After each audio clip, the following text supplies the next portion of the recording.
gentlemen, may I have your attention, please?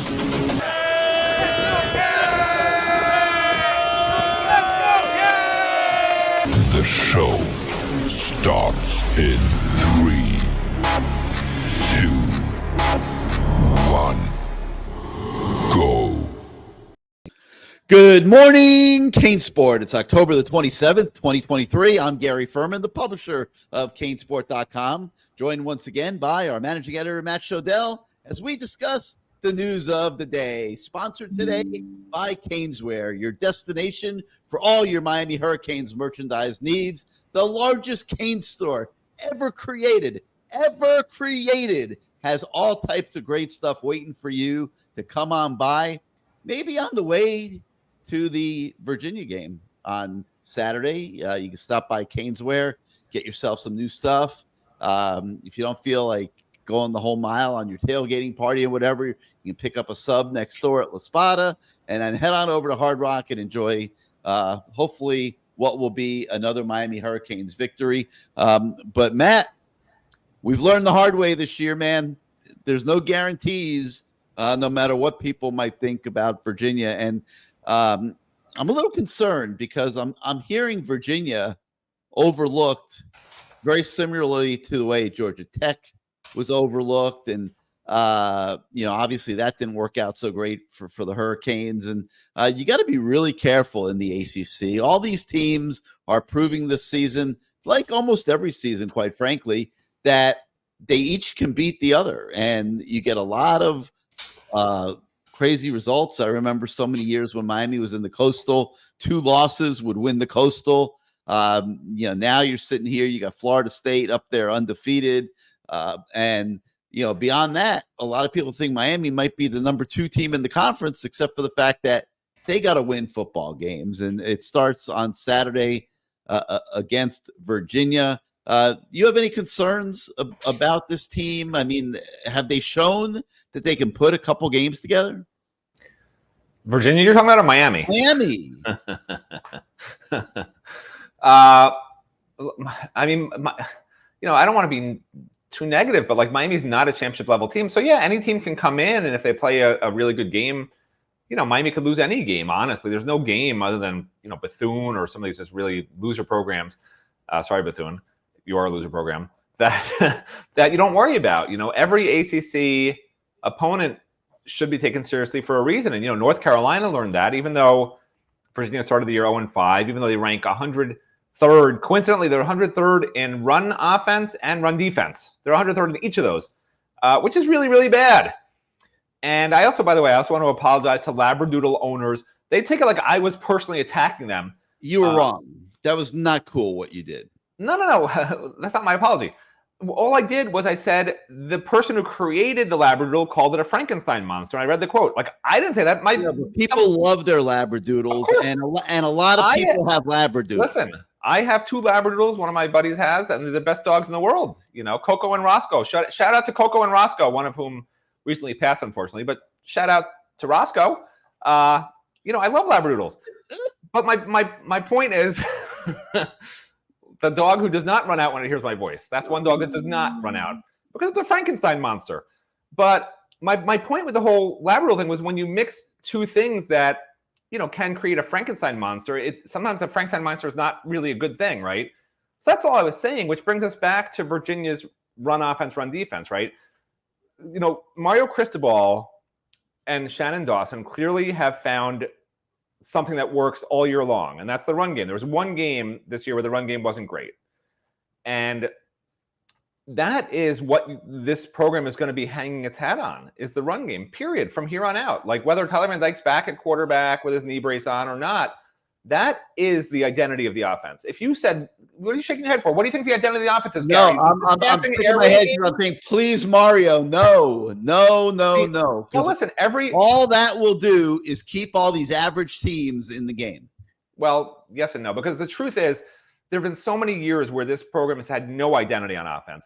I'm personally fine. Like, people totally misunderstood what I was saying yesterday. They think I was saying it was terrible. They ran the ball with so much success. Why would I say that? They did the right thing. Their strength is to run the ball. My point was it's not a real exciting offense to watch. It may not bring in top recruits. God forbid I said that. Was it the right thing to do? Absolutely. They beat Clemson by beating up Clemson. There's nothing wrong with that. That's Mario Cristobal football. That's what he was as a player.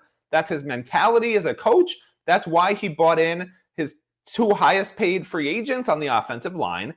And it's why he ran 12 personnel the entire 15-play drive of the second half to just beat down Clemson. And 3 yards, 4 yards, 3 yards, 4 yards, 1 5-yard carry, 3 and 4, 3 and 4, 3 and 4. That's what you saw for those 12 carries. And it worked. And that's fine. They're going to win that way. But, to a bigger point, to beat teams, like Gary's saying, handily, to not keep teams in games by having 8-minute, 9-minute drives that may end in a field goal instead of a touchdown. You got to do both. You have to do both.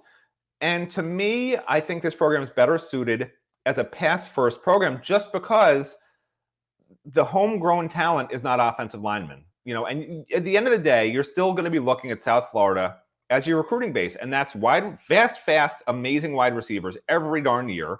Really, really good running backs, really good skill position cornerbacks, some good linebackers. You're not finding those big offensive linemen that are athletic.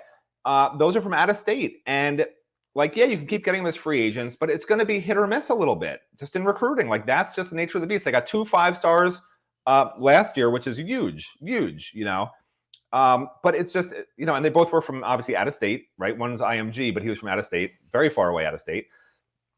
So you're going to survive at Miami local recruiting. That's your first step. 60 to 70% of every class is going to be Florida recruits. That's the way it's been. That's the way it's going to be, because that's where the top talent is. That's what you have to get. And that's the guys who want to stay home and support the community and all that other stuff, right?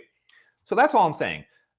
Can you survive long-term just as a run-first offense, even though it's supposed to be an air raid attack? I don't know. I don't know. But when you look at the recruiting aspect of it, it's not great. That's all I was trying to say yesterday. It's not great. You're going to win games now for sure. This is a really, really good offensive line, tight end blocking system.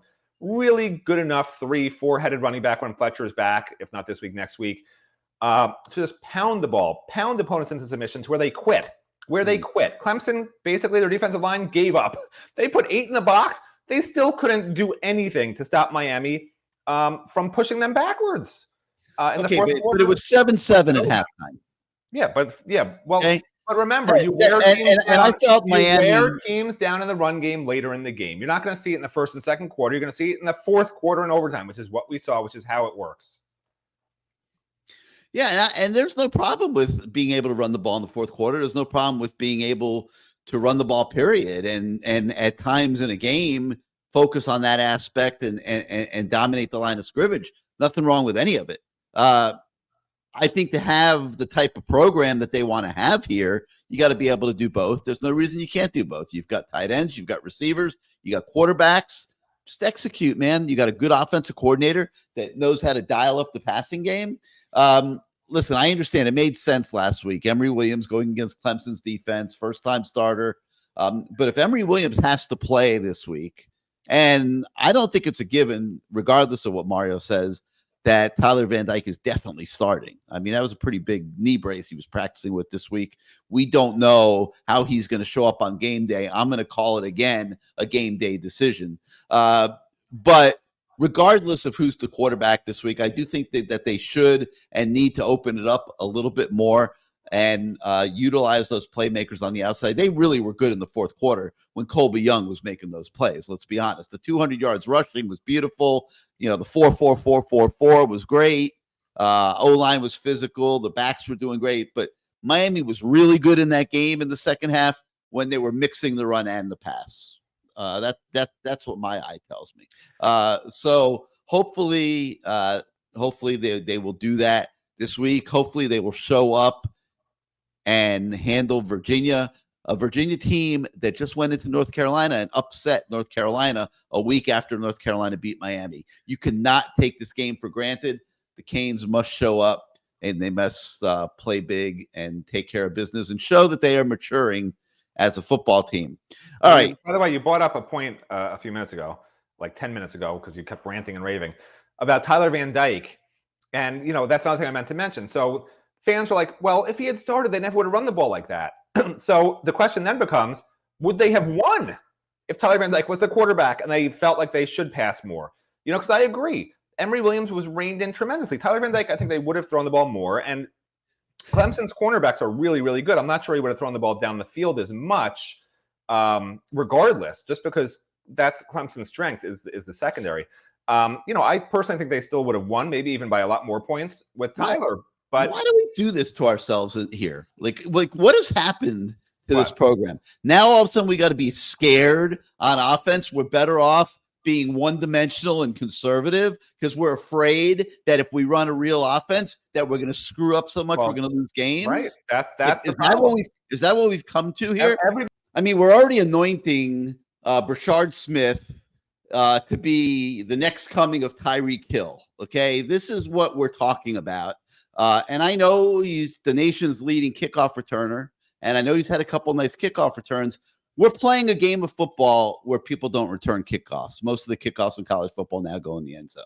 And I'm not trying to diminish Brashard Smith. I'm just saying, what is going on here? We put Cam Kinchins in the rafters next to Ed Reed and Sean Taylor before he's ever really accomplished anything. And now he's had a couple tough games this year. Let's be honest. I mean, I try to keep it real. And now we're afraid to throw the ball. We're afraid we're going to screw up games. Like, Matt, what the heck is going on around here? Well, it's a good point for, Tyler Van Dyke didn't play, and would they have won by 30 points if Tyler played and they threw the ball a lot more? Because, I mean, as the run game, let's face it, has been very, very successful. The passing game, to be fair, has been it's been a little hit or miss. Obviously the Georgia Tech game, not great. And then I think with the Miami, Ohio, there was another game where they just said, we're going to stop throwing the ball. There's been 3 games now out of the games Miami's played where they just said, we're not going to throw the ball. We're just going to win by running it, which we've never really seen in the past. It's always been a balanced offense. So as long as you're winning those games, like, no one's going to really have a problem with it. But again, when you have wide receiver recruits watching the Clemson game, like, it's not a great look. That's really my only concern, because you can win running the ball. Like, there's nothing wrong with old school offense, the 3 yards in a cloud of dust. And that's pretty much what Miami did. You're not winning the championship just running the ball. Well, you can't. With great defense and a great running game, you still, even in today's modern age, stuff comes in circles. Get caught, man. It's just like fashion. Just like you always dress like you're still in the 1970s. It comes back around. Eventually, what you wear will still be popular again. Like, your bell-bottom jeans, you can take it back out of the closet. Games. You're going to be in too many close games, and it's going to come back to bite you. You're not going to win just being a predominantly run football team. You got to be able to do both. What's interesting? So what generally happens in football, it's a copycat league, right? So everyone's trying to do what Gary's saying now.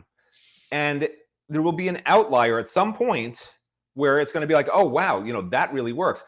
And right now, in the way football is, as crazy as it sounds, everybody's battling for the top wide receivers. Everybody wants that wide open, throw the ball down the field constantly offense, which means when you are an offense like what Mario's trying to do here, a power run-based offense, there's recruits who are so well suited to that where there's not competition for that anymore. It's like the housing market, right? If there's 1 million houses available, but there's 10 million people that want those houses, it's not going to be easy to get a house that you really, really want. But when there's 1 million houses and only 10 people want them, you could pick your house. And Mario right now can sell his power run offense to recruits in a way that other programs cannot, because there's so few programs nowadays in this modern age that are saying, we're going to just use a 12 personnel a lot, 5 offensive linemen, run behind them, showcase the offensive line. How many programs do that nowadays? He can legitimately grab, I think, offensive linemen, like I said, not from South Florida, but from elsewhere, and sell them on this offense. But now the problem becomes all this homegrown talent that wants to catch the ball, that wants to be, have this wide open offense everyone else is running with 5 receivers constantly and 4 receivers constantly, which Miami basically has never done, even in an air raid, right? Even in an air raid, it's always been 2 and 3 wide receivers, maybe with a tight end running a route, right? That's the whole year. That's what it's been. It is what it is. It's not a true air raid, and we called it a hybrid air raid. I think somebody renamed it. I don't know. Somebody renamed it something else recently, but it's with Shodell in it. I don't know, man. I want to be able to run for the 200, no problem with that, and throw for 3. It's a Shodell raid. That's what they call it, the Shodell raid. The only Shodell raid is when I take my kids candy on Halloween. That's the only Shodell raid there is. Yes, I do that because they don't deserve all that candy. It's too much. What are you doing? People don't want to see your ear. Oh, I'm sorry. I'm looking at the stats. So last week they threw for 151. I mean, I'd like to see that double. Well, again, it was with Emory. It was not a great offense. And in fairness, again, Tyler has averaged a decent amount of yardage per game. He has. But it's been based. And by the way, the run game is all up the middle. If you look at those 15 plays, every single one of them was up the middle. Every single one of them was between the two guards. Yeah. Not one of them went outside the guards. But people are going to point to the stats and say, oh, but they're throwing because look at all these yards, But when you actually look at the passes 20 plus yards down the field, and we should do this at some point, Gary, they have not done a lot of those compared to the more wide open offenses. And we will look at that just to show it. But 4 or 5 20 plus yard passes a game, that's what they're doing. And those are deep shots really just to keep the safeties off the line. Or when they get one-on-one matchups, they love because the safeties have already come up. Because of the run game has been so successful. Just stop you for a minute. Tyler Van Dyke's averaging 286 yards a game this year. Yeah. Like, I'm okay with that. And then still run for your 200. And to me, you got the perfect offense. Right. What I'm trying to explain is in 3 of the 8 games, they didn't really try to throw the ball, for whatever reason. And generally in air raid offenses, you don't see them just say, yeah, we're not going to throw it anymore. Like that's how they move the ball. So you were right yesterday in the sense that they're trying to do both at the same time. But I'm also right in the sense that it's hard to do both at the same time because you have to recruit different types of players to run each style of offense. And they're going to have to, at some point, they got to pick and choose. Like, it's great that Tyler's throwing for 280 yards a game. That's fantastic. And he's on pace to set a school record for touchdown passes. Like, it sounds weird to say that when we're also saying at the same time, like, this team's identity is the run game. But it's just so obvious to anybody who's watched every game and covers this team that is what they want to do. They want to run the ball. They're going to set the school record potentially. Well, not now that Tyler's hurt, but they would have set the school record most likely for touchdown passes in a season in an offense that just wants to run the ball. That's how successful that run offense is that it opens up everything else. Opponents are coming in just trying to stop the run. Like that's all they're trying to do. And even then, Miami's still running the ball. They're not saying, oh, well, they're going to stop the run, so now we'll throw it. Like they're still running the ball and they're still doing it successfully. So like, kudos to Mario, kudos to the whole team for being to be that physical. Like we should be celebrating that. Like I wasn't trying to make it like a negative. It just is what it is. That's their identity as a running team.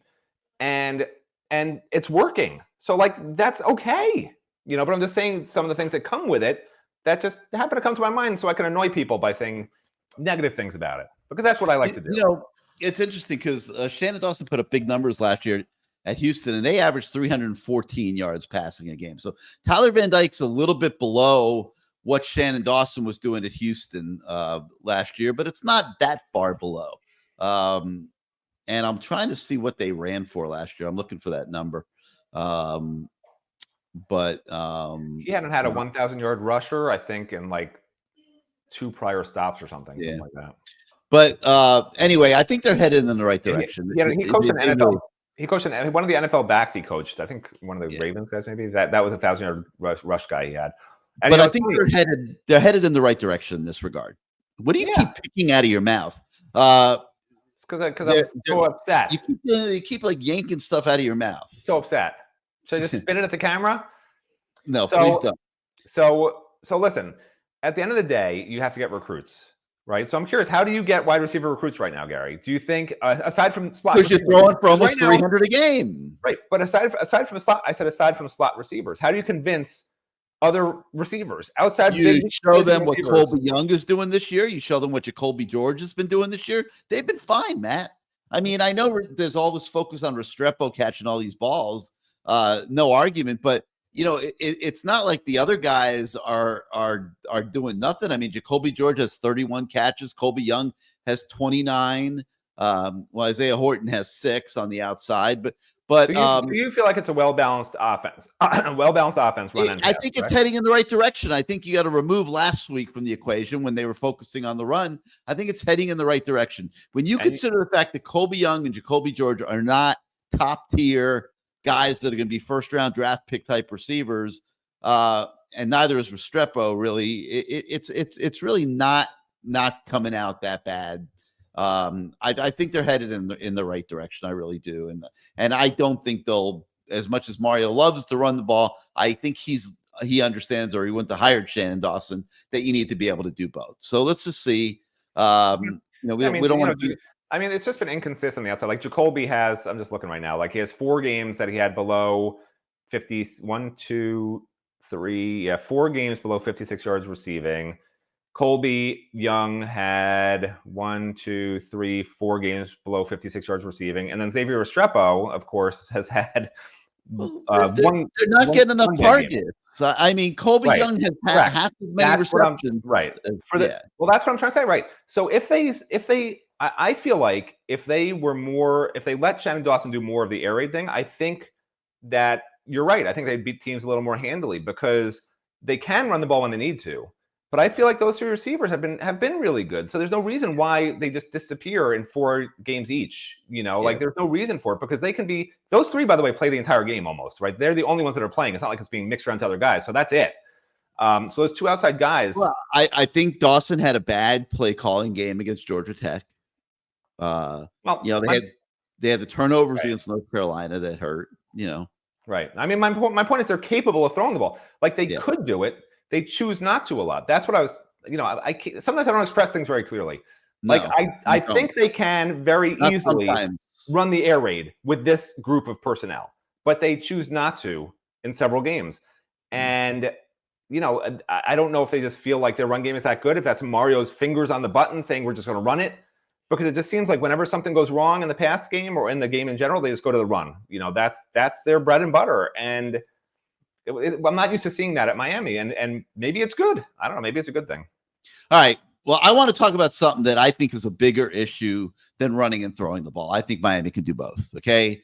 And to me, one of the biggest issues that this team must solve here in the second half of the season is the Dr. Jekyll, Mr. Hyde erratic play of Leonard Taylor. Okay. I mean, this guy starts out the year being projected as a top 15 pick in the NFL draft because of his raw ability. Okay. And like his first 2 years, maybe even worse than his first 2 years because of the expectations, he has disappointed. And I'm going to show you what I mean. And I'm saying this coming off his best game, maybe as a Miami Hurricane, because he was phenomenal against Clemson.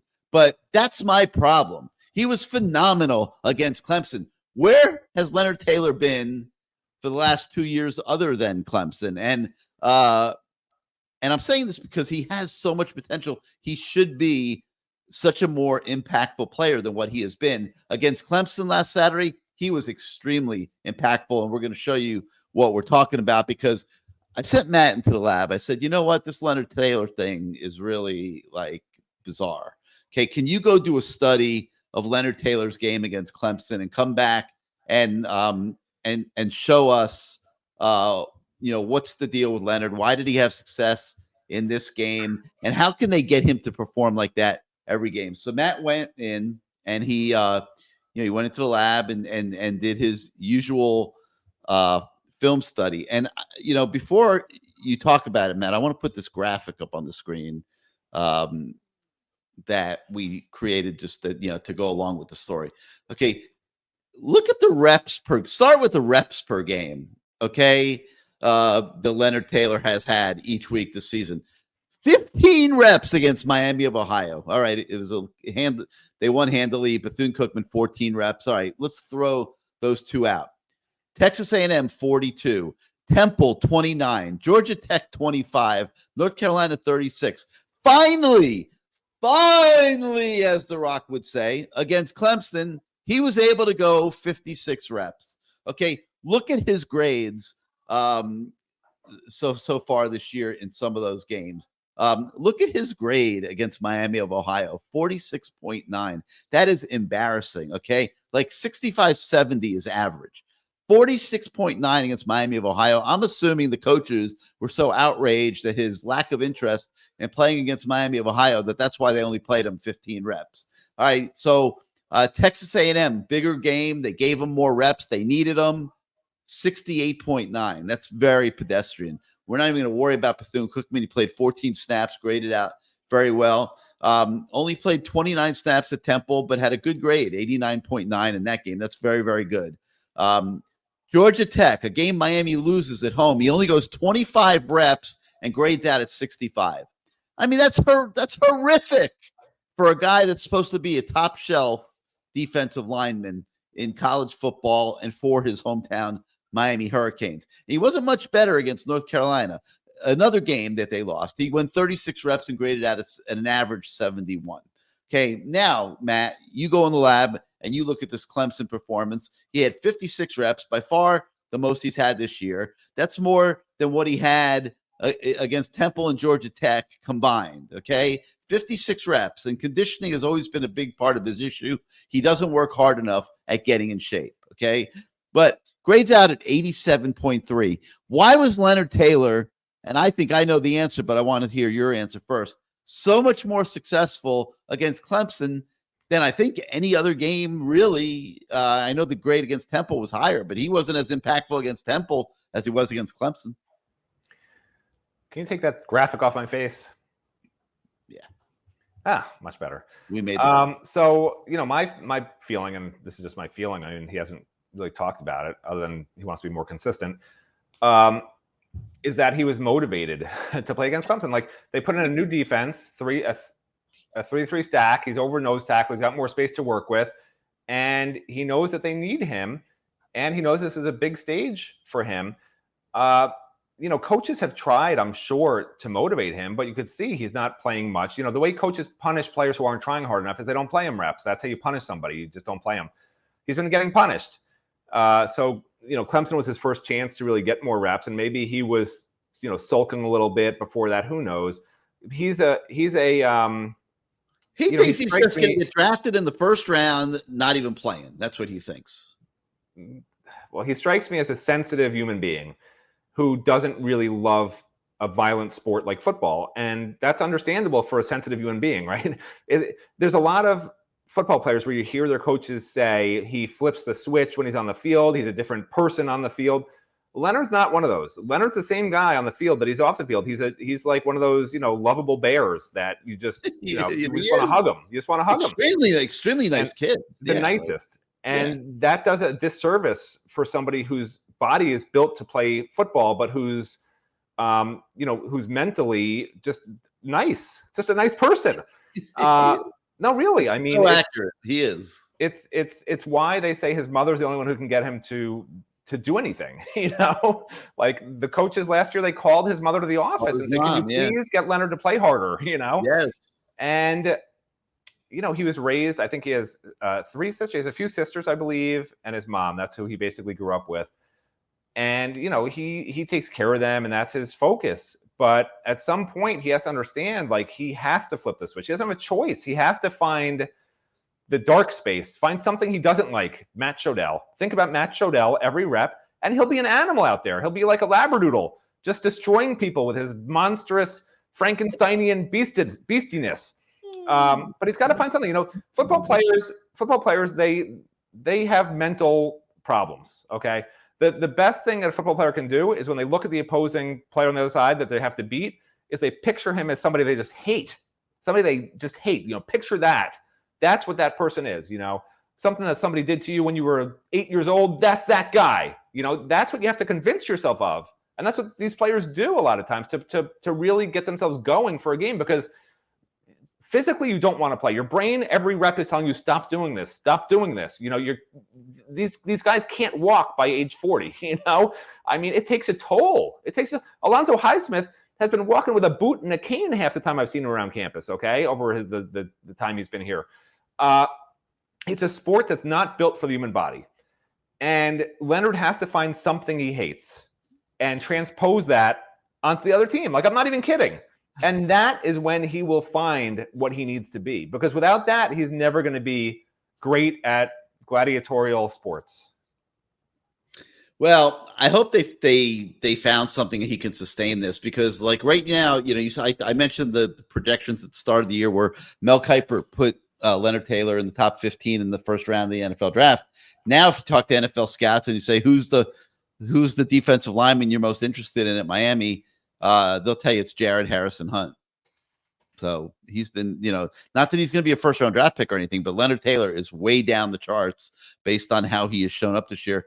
He might just might have to come back next year and try to put a full season together if he wants to try to maximize his draft potential. I don't know. We'll see what happens. I mean, I saw Nesta Silvera standing on an NFL sideline the other day. So, like, they need defensive tackles in the NFL. Okay, Nesta's playing.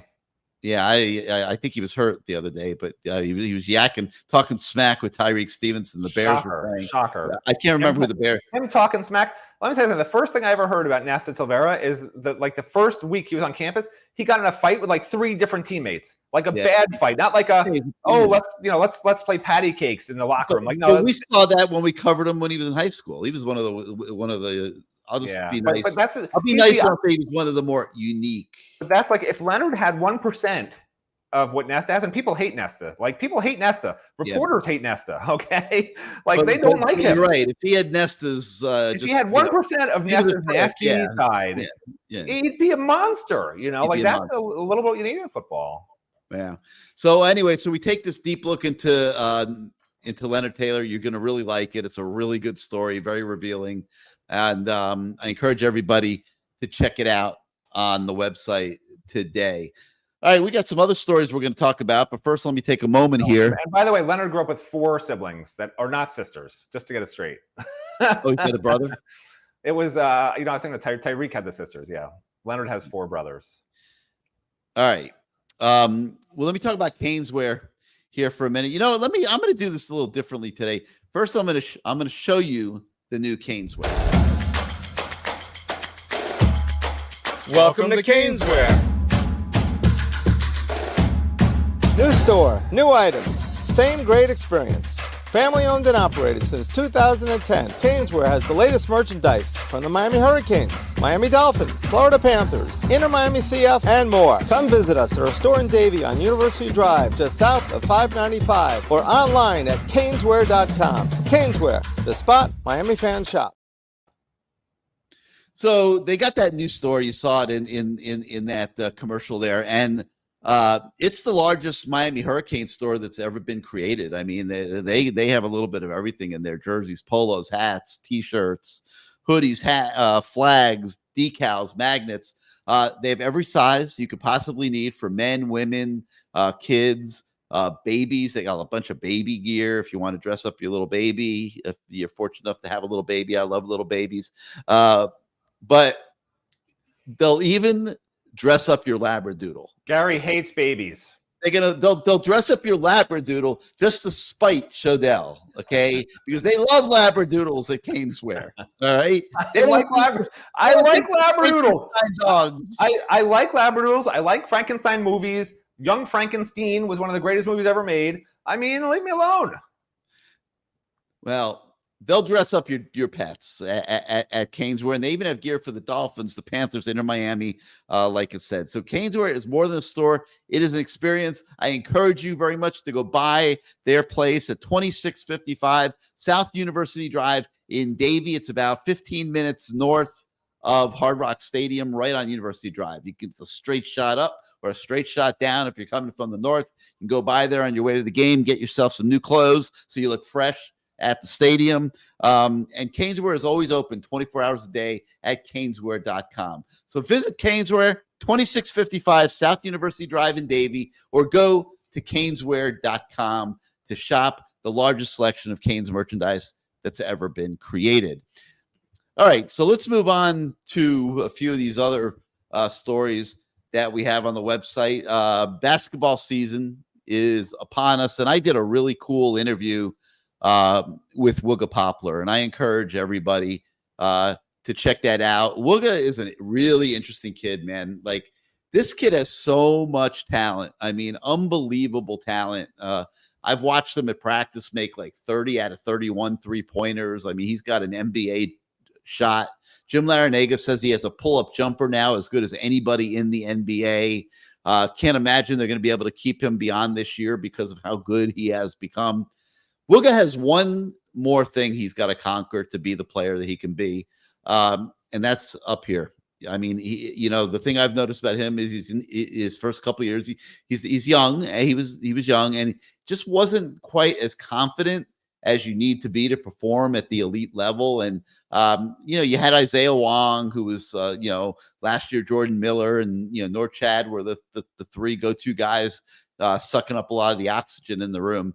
Well, this year, Wooga is going to get to spread his wings, okay? He has a green light all the time. He is an unbelievable player. I hope he shows it to you guys, because if he does, the Canes basketball team will have a massive season, and we'll have a chance to go deep in the NCAA tournament yet again. So check out my interview with Wooga Poplar. I think you will fall in love with him.